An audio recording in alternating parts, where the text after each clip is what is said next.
Lily stood in the dim basement she had called her bedroom for 23 years, brushing dust off the thin mattress on the concrete floor. Every morning at 5 a.m. she woke to begin her chores while her brother Jason slept peacefully upstairs. Her parents often repeated the same line, "Some children are born to lead and some are born to serve," and she accepted it as truth. She never argued because arguments only brought pain. Still, something inside her whispered that her life wasn't supposed to be this way. She just didn't know what the truth was. Not yet. On the morning of Jason's wedding, Lily moved quietly through the kitchen, preparing breakfast while laughter floated down from the upper floors. She whispered to herself, "Let me just get through today," as she arranged the plates neatly on the counter. The family home looked perfect from outside, big windows, green lawns, fancy cars. But inside it felt like a prison. As she worked, Mr. Collins called out, "Is breakfast ready?" without glancing her way. "Yes, sir," she answered softly. That was the only kind of conversation they ever had. Lily accepted it because she believed she had no choice. Lily's world had always been small, filled with chores, silence, and the basement where the furnace thumped beside her bed at night. In winter, the heat from the machine kept her warm, and in summer, it was almost unbearable. She owned only a few faded dresses, all handed down from Mrs. Collins without care. Whenever Lily asked why she couldn't attend school like Jason, Mrs. Collins would shake her head and say, "Your papers were lost long ago. It's too complicated to fix. Just stay here." Lily accepted that explanation because she knew nothing else. And she trusted them. Jason lived like a prince, with his own big room, his own car, and a life full of friends and luxury. When people visited, he would gesture lazily toward Lily and say, "That's our helper," never once calling her his sister. Lily would nod and continue cleaning, pretending her heart didn't sink each time. Once, when she was 14, she asked Mrs. Collins, "Why can't I sit at the table with you?" Mrs. Collins laughed lightly and replied, "The table only fits 3, dear." Lily knew the table fit 6 people. She said nothing because speaking up meant trouble. The list of family rules hung inside Lily's basement door, written in Mr. Collins's neat but cold handwriting. Rule 1. You do not sit at the family table. Rule 2. You will not call us mom or dad. Rule 3. You do not leave the house unless given permission. Rule 4. You must not talk to strangers. Lily learned quickly that breaking these rules brought harsh punishment. Once she asked, "Why can't I call you mom?" and the sting on her hands lasted for days. After that, Lily followed every rule, believing she was born only to serve. The first time Lily broke a rule, she had been 7 and accidentally called Mrs. Collins Mom in front of a visiting aunt. Mrs. Collins' face tightened instantly, and later that evening she struck Lily's palms until they burned. "Remember your place," she warned coldly. The second time happened when Lily was 16 and tried to run away using $18 she had saved from grocery change. Police brought her home within hours, confused because she had no identification at all. Mr. Collins thanked the officers warmly, then locked Lily in the basement for 3 days. After that, she never tried leaving again. Jason was not cruel in the way Mr. Collins was, but he treated Lily as if she were invisible. He never hit her or shouted at her, but he spoke to her the way someone might speak to a machine. "Lily, clean my room. Lily, wash my car. Lily, bring my coffee." That was all she ever heard from him. When friends visited, Jason waved toward her and said, "She's just the house assistant." Lily would lower her eyes and nod, even when her heart stung deeply. She knew he saw her as nothing more than background. Lily never understood why she looked different from the Collins family. They all had light brown hair and blue eyes, while she had dark chestnut hair and striking green eyes. Once she gathered the courage to ask, "Why don't I look like anyone here?" Mrs. Collins slapped her before she even finished speaking. "Stop asking foolish questions," she scolded.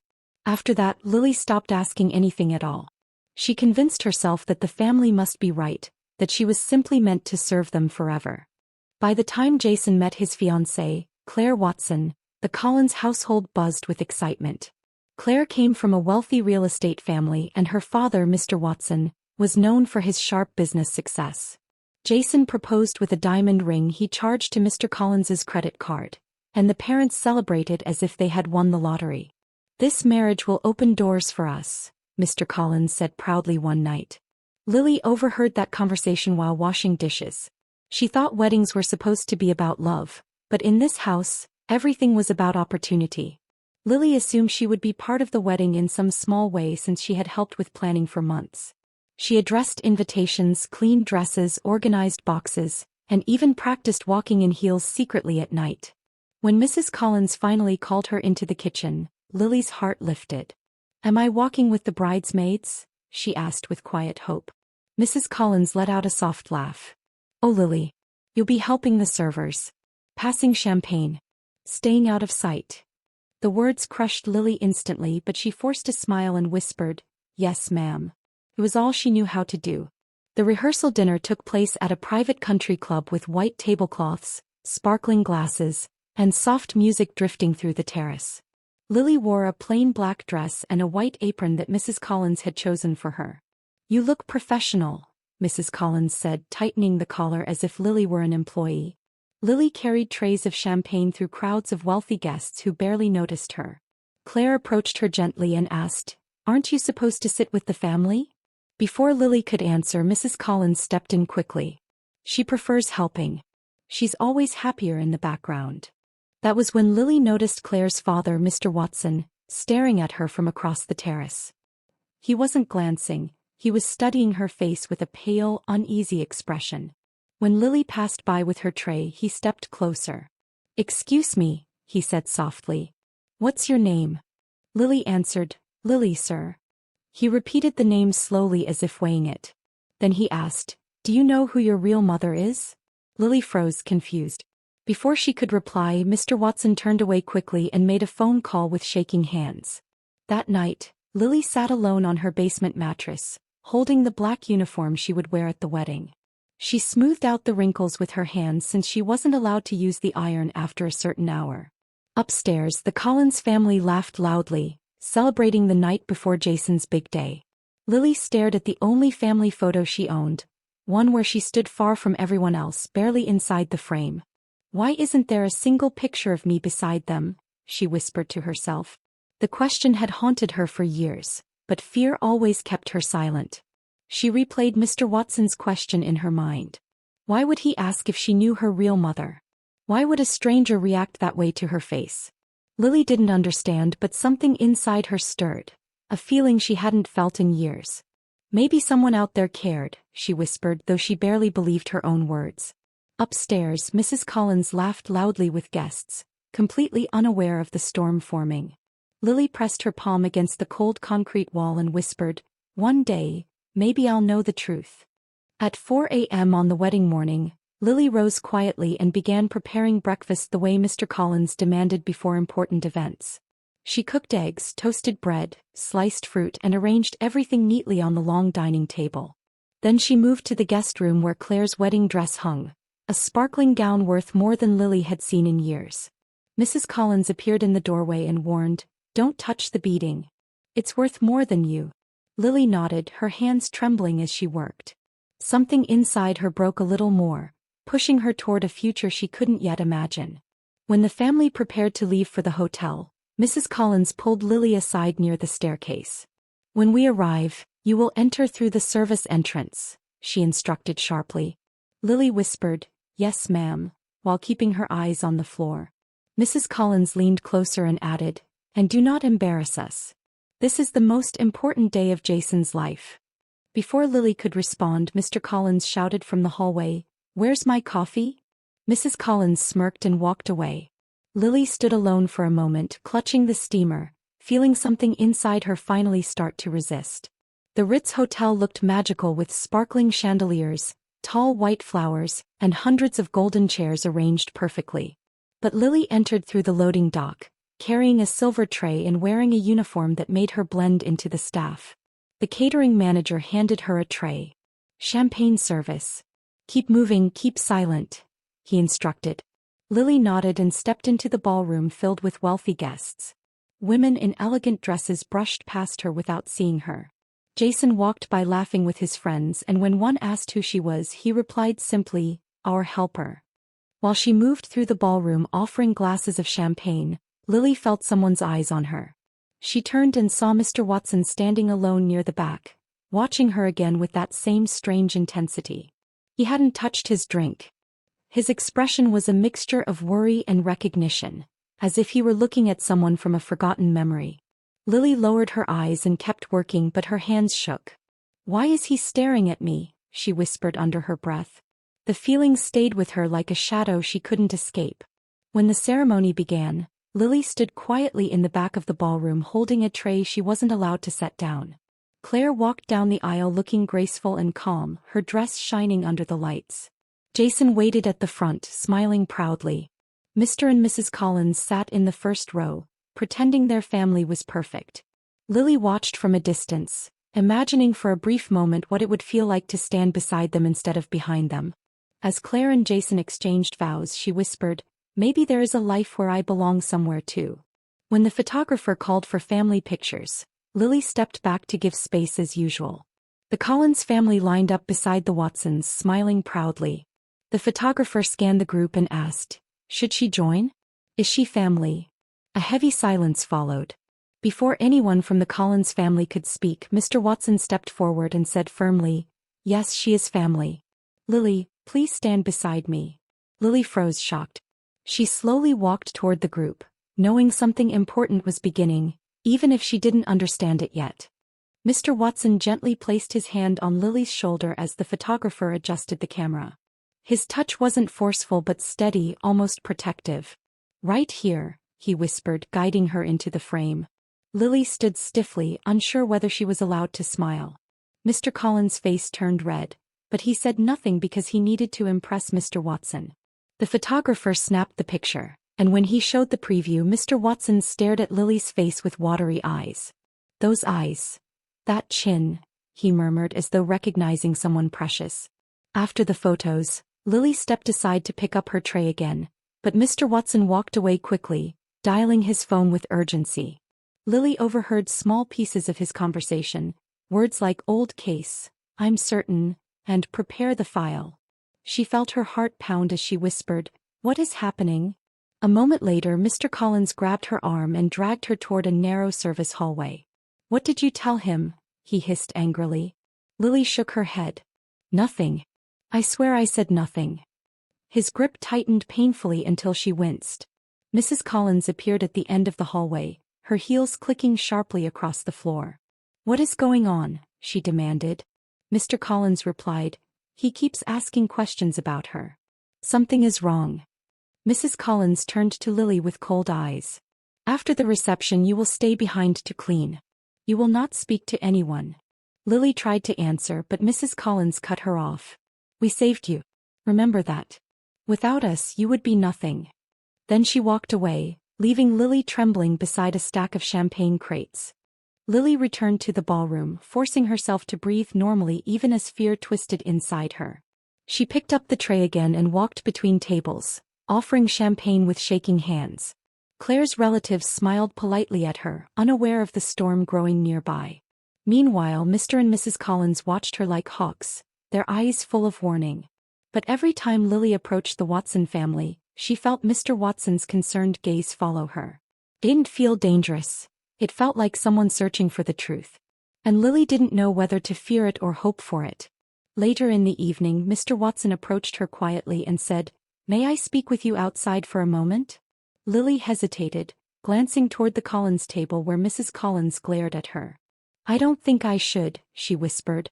Mr. Watson's voice softened. "Please. I've been looking for someone for a very long time."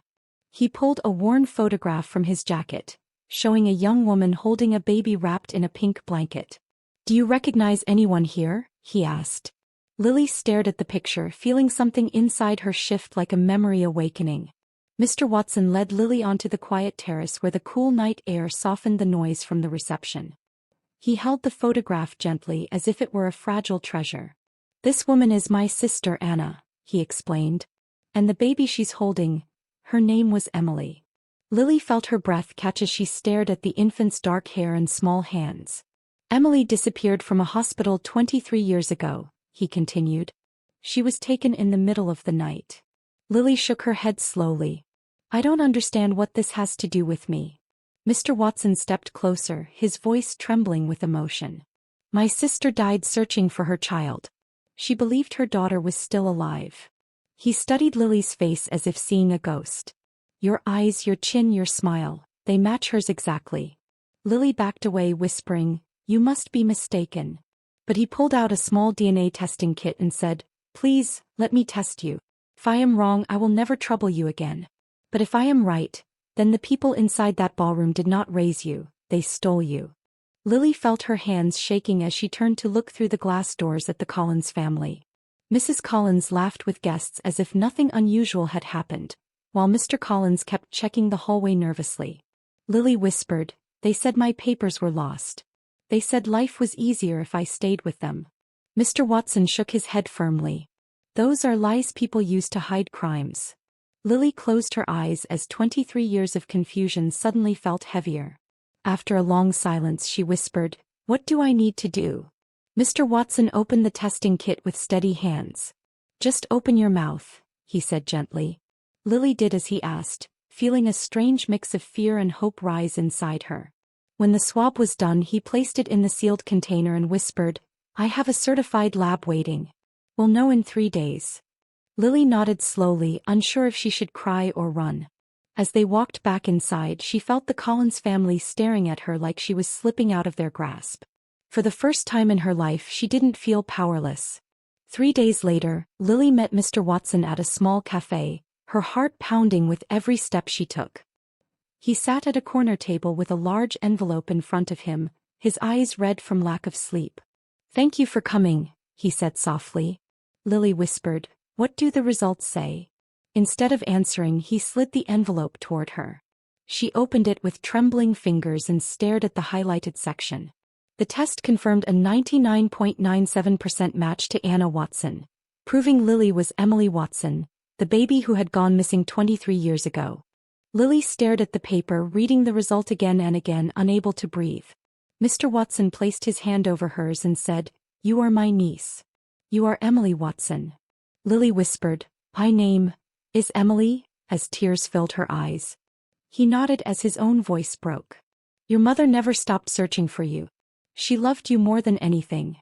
Lily wiped her cheeks slowly, whispering, "They lied to me my whole life." Mr. Watson squeezed her hand and said firmly, "They will answer for what they did." 1 week later, Mr. Watson invited the Collins family to his estate under the excuse of discussing new business opportunities for Jason. Mr. Collins arrived excited, unaware of the plan unfolding around him. Mrs. Collins followed with a forced smile, acting polite but guarded. Lily stayed near the doorway, watching quietly as FBI agents waited in nearby rooms. Mr. Watson began calmly, placing documents on the table. "Before we talk about business, we need to discuss something important about Lily." Mrs. Collins' face tightened instantly. Mr. Collins' hands began to shake. Mr. Watson opened the folder. "Lily is not your child. She is Emily Watson, my sister's missing daughter." Mrs. Collins gasped, whispering, "This is insane." Mr. Collins stood up quickly. "We saved her. She should be grateful." But Mr. Watson's voice grew colder. "You stole her. You kept her hidden. You denied her education and identity." At that moment, FBI agents stepped forward. "Mr. and Mrs. Collins, you are under arrest for child trafficking, document fraud, and neglect." Lily watched as they were handcuffed, hearing Mrs. Collins cry, "Emily, please say something." But Emily whispered, "I owe you nothing." In the months that followed, the truth spread through news headlines while Emily began rebuilding her life piece by piece. The trust fund her mother created was released, giving her the chance to finally stand on her own. Mr. Watson welcomed her into his home, giving her a room with sunlight, soft sheets, and space to breathe. Emily enrolled in a training program to catch up on everything she had missed. Some days she cried from shock, and other days she smiled at small freedoms like choosing her own clothes. For the first time she felt human. Now Emily sits in a small college dorm room studying psychology so she can help people who suffered the way she did. She keeps 2 things on her desk: a new birth certificate with her real name and a letter her mother wrote before she died. In that letter her mother wrote, "You are loved. You're wanted. You are enough." Emily reads it every morning to remind herself how far she has come. She survived lies, cruelty, and years of silence. But now she walks forward with her real name, her real family, and her real future. And she finally knows she was born to be loved.